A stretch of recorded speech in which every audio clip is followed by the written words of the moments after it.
it becomes a great way to teach your body how to utilize dietary carbohydrates as an energy source and therefore improve insulin sensitivity overall.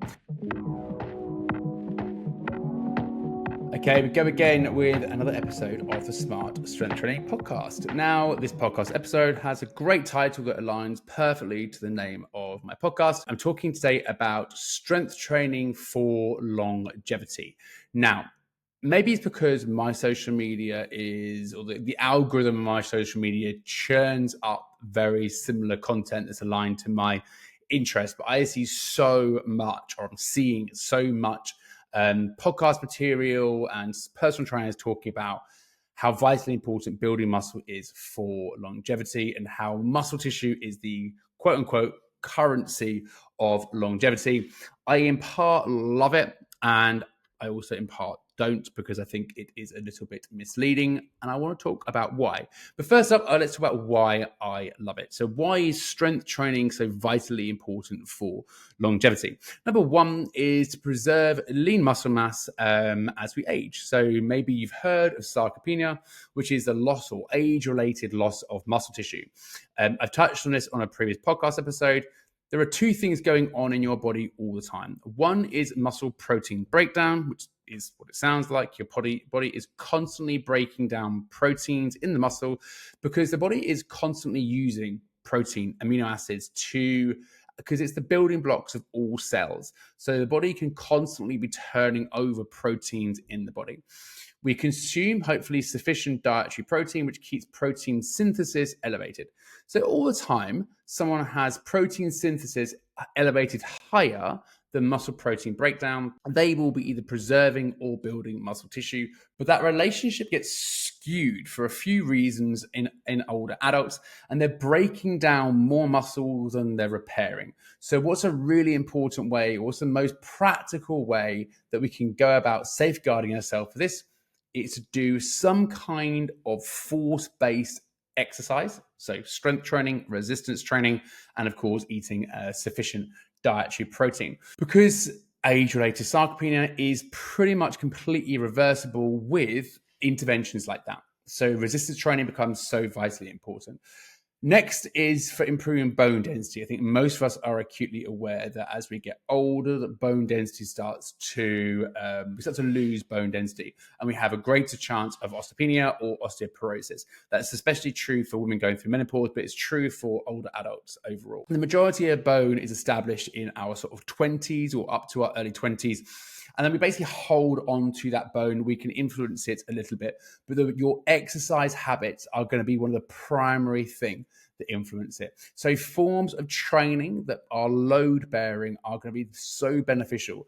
They think of a muscle as it generates force off a bone. Take a thigh bone, for example. You've come down to the bottom of your squat, so you've bent the knees, you've come down nice and low. The quadriceps, they contract against that knee joint to straighten you back up. So it's applying that force to the bone itself that maintains and builds some of that bone tissue, that bone density, which is vitally important. Obviously, impact is also a part of the bone density or increasing bone density arsenal. One of the challenges with impact is scaling it. Most people think of impact maybe as running, and running is great, but actually if you want to increase bone density, you need to increase the intensity of the impact. So going from 5K to 10K isn't going to change that. You're going to increase the amount of foot contacts you have, but you're not going to increase the impact of each stride. Going faster would, but there's a tipping point with that. So the nice thing about strength training is it's so scalable. It's such a simple way to train that you can scale over time. You can increase load, you can increase reps. And that's a really great way to help us in the sort of like longevity piece around bone density overall. We know, of course, now we said that we build muscle, we're contracting these muscles against the bones, and of course, the joints are involved in that, which creates stiffness around the joints. People take the word stiffness as a negative. You hear the word stiff, and the initial thoughts are you can't get off a sofa and therefore you're stiff. But actually, joint stiffness is really, really important because what joint stiffness creates is stability. So by applying force to our tendons, to our ligaments, we can increase tendon stiffness, increase tendon thickness, increase cartilage density, which really helps with just preserving the joint overall. Of course, there is a conversation here around proper form, going through full range of motion, making sure that we're moving through all our joints and fairly equally if possible. So we're not always just hammering, leaving daylights out of one joint, that we're moving the shoulder joints forward, backwards, up and down. We're moving the hip forward, backwards, in, out, and rotating it, effectively making sure you're doing squats and hinges and lunges and step ups, stepping to the side laterally. So you're just incorporating like lots of movement patterns in there overall. To make sure those joints are supported. So we're getting an increase in muscle tissue, we're getting increase in bone density, and we're supporting our joints overall. All of that increases or decreases our risk of falling. And falling in later life is probably one of the biggest concerns that we should all have. So anything that we can do now that's going to decrease our chances of falling or decrease our chances of breaking something or having a bad accident when we fall is vitally important. So that all those things together really align to reducing our fall risk or a risk of major issues if we were to fall as older adults. There are also some really cool other benefits to resistance training.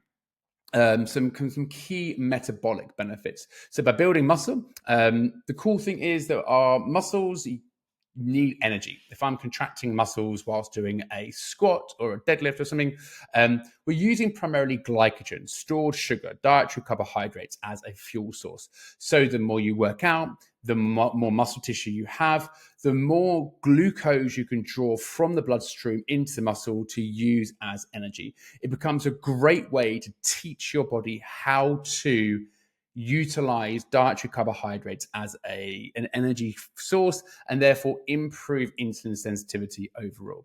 Also, the more muscle tissue you have, the more mitochondria you're going to have. If you've heard of mitochondria, they are effectively the cells that generate energy. So again, huge benefits to increasing muscle tissue. So you might be thinking, Andy, you said at the start there were some negatives to this. There's no negatives to that. Building muscle is vitally important. The negatives I have are more around the narrative that I see spread. Popular trainers, podcasters, Gabriel Leon have been talking about whipping up this storm around muscle building. I appreciate I'm wearing a vest, but this next bit is maybe a negative to me. Then sort of sat there, big muscles. It makes the end user believe, oh my God, you've got to have loads of muscle. I feel like this is all about more muscle is better. And this really feeds into a strength-focused practitioner's biases. Like when I first started hearing this, it was just brilliant confirmation bias. After all these years, Andy, all this resistance training, it's now also proven that it's going to help me with longevity. Partly truthful, but how much muscle do you really need to build to actually see these benefits? Because it's not like you've got to build tons and tons of muscle. And a really good example of this is like, right, so if I were to take a load of steroids to get massive, you're now telling me that I've got way more benefits than just having built a decent amount of muscle as a recreational lifter. And the answer is this not the case? Like building a decent amount of muscle doesn't mean you have to be like this really insane physique to be getting these sorts of benefits. And I've already mentioned as well, when I said about training through full range of motion, we also recognize there's other elements to movement practices that are important for longevity. So things like agility, endurance, mobility, they all are part of it. And this idea that muscle is the currency of longevity is kind of true, but it's also a little bit misleading. And I always want to make sure that people are focused on the bigger picture. So what really is the biggest picture when it comes to longevity? The number one killer for human beings on the planet right now is cardiovascular risk. So what is the key predictor for all-cause mortality when it comes to cardiovascular risk? That's going to be your VO2 max. That's your maximum oxygen consumption. That's effectively doing cardio. So make no mistake, as much as muscle tissue plays a huge part in cardiovascular function, the more muscle tissue you have on you, the more energy or the more oxygen you can transfer through it. But your cardiovascular function is going to be, and it's not even like they are kind of in the same ballpark. They are cardiovascular fitness massively trumps muscle mass. So if I'm picking one, which I never would do, but if you had to pick one, it would be someone's VO2 max over their muscle tissue overall. Ultimately, we want both. We want to have it all together. We want to have a decent amount of muscle tissue. We want people to be engaged in styles of training that are going to boost VO2 max. That's going to be more interval types of training, more sprint interval training. But we also want people to be aerobically fit, doing things like zone 2, going for walks and hikes. So they have that good endurance, that good kind of engine overall. You mentioned that mitochondrial health and mitochondrial function, that actually as much as building muscle has a role in that, actually cardiovascular training is more beneficial for that. So again, we do not want to overstate just muscle building. We want to make sure that muscle building adds on to things like cardiovascular fitness and that sort of VO2 max too. It's also important to state that when it comes to longevity, there are other concerns, or there are other things that people might want to think about. One of those might be cognitive function and brain health. So well, we know that some of the most important forms of exercise for brain health are going to be anything that has a component of movement paired alongside coordination. So things like ballroom dancing, getting people doing skill-based physical activities. I mean, obviously things like learning languages, learning to play an instrument, also really amazing. But for the context of what I talk about, we'll keep it around a movement practice and exercise practice.